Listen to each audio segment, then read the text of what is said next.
So I just recorded this arrangement of Part of the Madness from Fiona and Cake, and I've really enjoyed getting to know this music and thought I would use it for a couple of musical examples that are important, probably for any fingerstyle guitar player.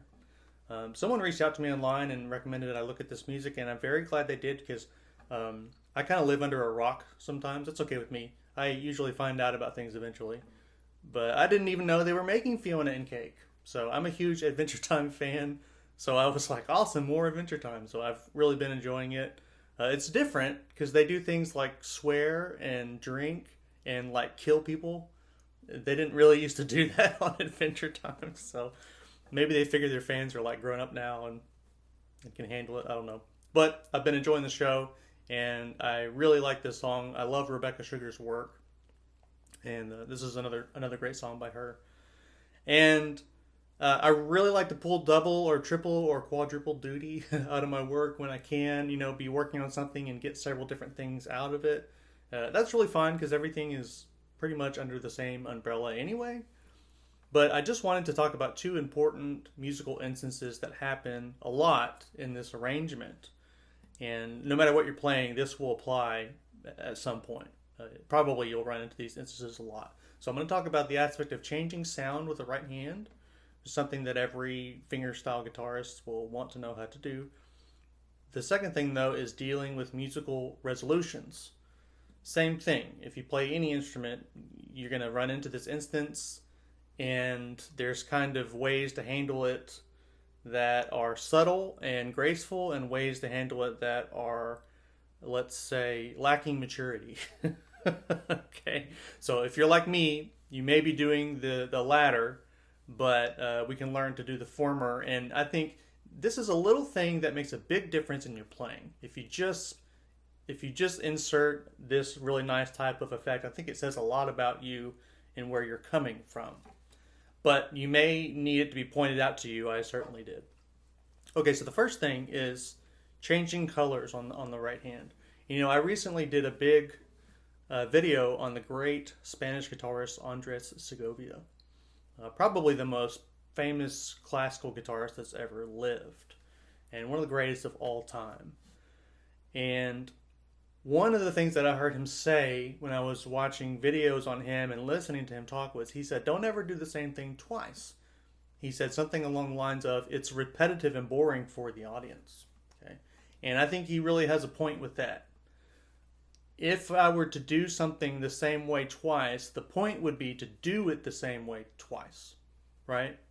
That would be the ideal goal if I was going for that. Otherwise, I basically never want to do the same thing twice. There are so many possibilities, so much variation you can do with your sound. There's always something you can do differently. And I think about it like saying something to somebody. Think about an instance where you're talking to somebody and you're going to say the same thing to them 2 times in a row. Whether you're pleading with them, or you're trying to convince them with something, or you're mad at somebody, it seems like you're never going to say it the same way twice. If you have to say it again, you're going to like kind of change it to your advantage to make the point that you're trying to make.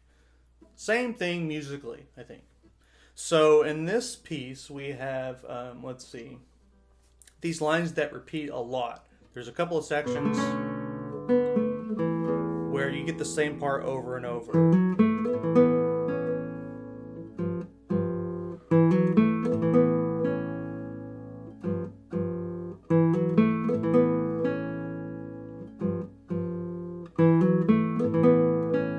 Okay. So that is the literal passage from the music, but that's me just saying the same thing over and over. It's like if I'm a parent and I'm telling my kid, hey, go clean your room. And the kid doesn't. And then I say, hey, go clean your room. And the kid doesn't. And I say, hey, go clean. So the kid's learning, like, they can just keep saying the same thing over and over and nothing changes, right? So instead, what I'm going to utilize is I'm just going to move my hand over here, kind of over the fingerboard a little bit, and then over here towards the bridge. This way we get kind of a warmer, maybe darker sound. Over here we get the brighter, crispier sound. Okay? And here we're in the middle. Okay? So let's see what it sounds like now, utilizing that. Let's see, where was I? This is normal. Now we're going to go darker. Now brighter. Now we're going to come back to normal, but it doesn't sound repetitive because we haven't been there. Right? So when you have a line that repeats, I mean, like I mentioned, you can vary it in a million different ways. But one way is to change your sound by moving your plucking hand.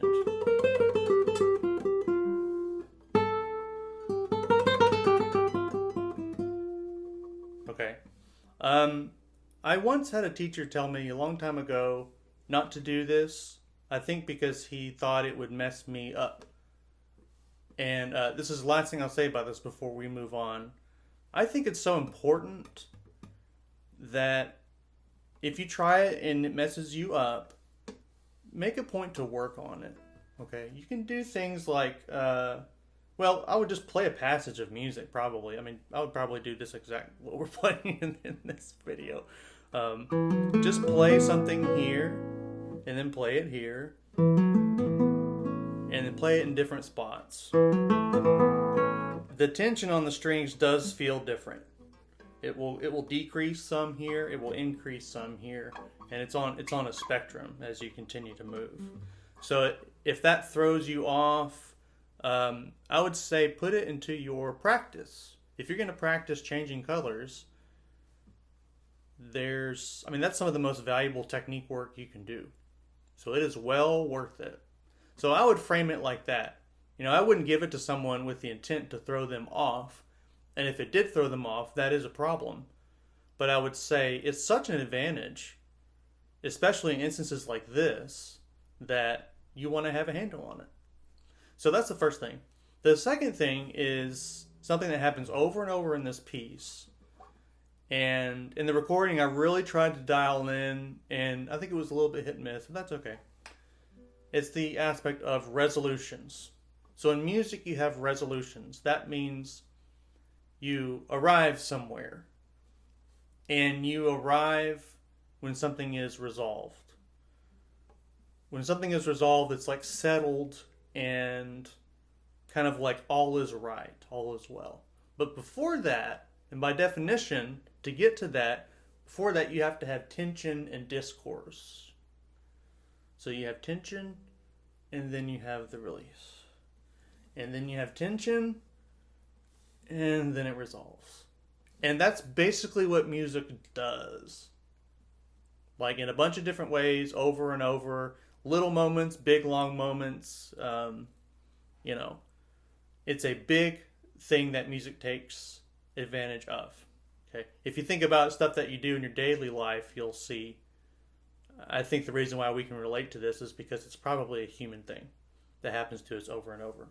So in this piece, the part I want to talk about is this moment. You have the discourse, the tension here. It needs to be resolved.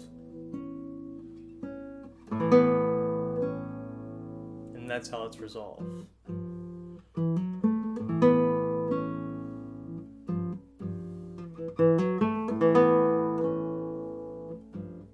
Now, there's a lot of ways to do that too. I'll use myself as an example. When I was starting out and I was faced with something like this, I would probably do something like this.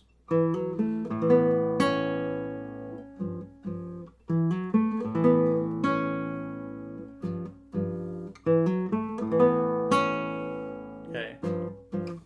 People have a tendency to do that because they're thinking maybe, oh, I made it and I did it and yeah. You're kind of stomping on it, okay? And it is one way to do it. There may even be a place for that somewhere, but I would argue probably not most instances is the place for that. So what you're missing if you do that is you're not feeding into the natural kind of pattern that tension and then resolution have. It's very effective. Okay, you're gonna have tension, you stress it, and then you're gonna resolve it. Okay, if it's the other way around,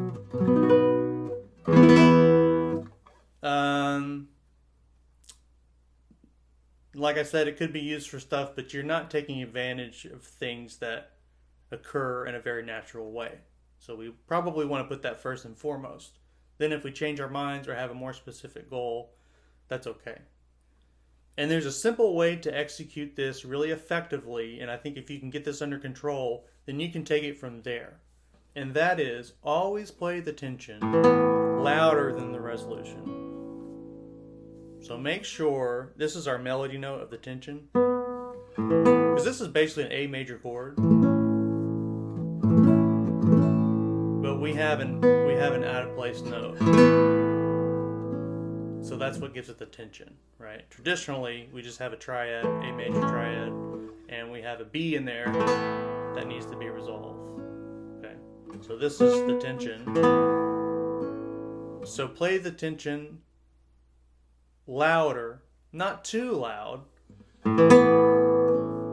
but louder than the resolution. And then I think you're in good shape. So stress and release. And what it builds is a lot of control in the subtlety of your technique. If you play it like this, there's no subtlety there.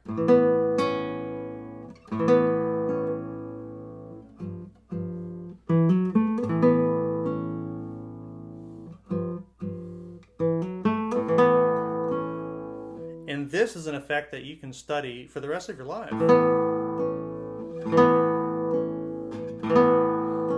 And you can do different things. I would say you can play with the balance. This is your tension and this is your resolution.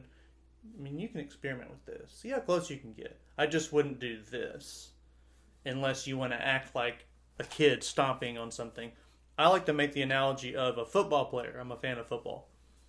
And it's like when a rookie scores their first touchdown, it's like they go nuts. They're spiking the ball. They're doing flips. They're yelling at the crowd. They're so excited because they've never done that before. Okay? And then it's like, oh, right, the game's not over. You have to go and play the game, and you might even end up losing the game. Okay? Someone that's been playing for 10 years scores a touchdown, and they celebrate with their teammates, but they go hand the ball to the ref. They're like, yeah, I've been here before. So I think when you play, you want to sound like you've been there before. With some grace, some subtlety. And it's something, that was pushing it. That was pretty close. It's something for your audience to find. You're putting it there for them to find.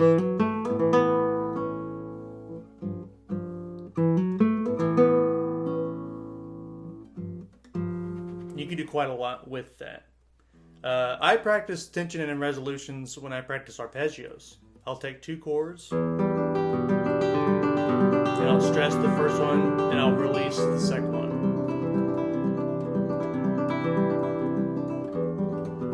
So it's like a wave.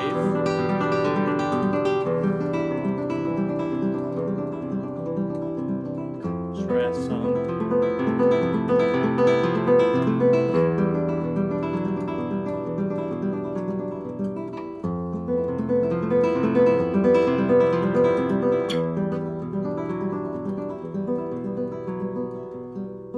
Not only are you practicing arpeggios, but you're practicing tension and release between 2 harmonies, which is really valuable.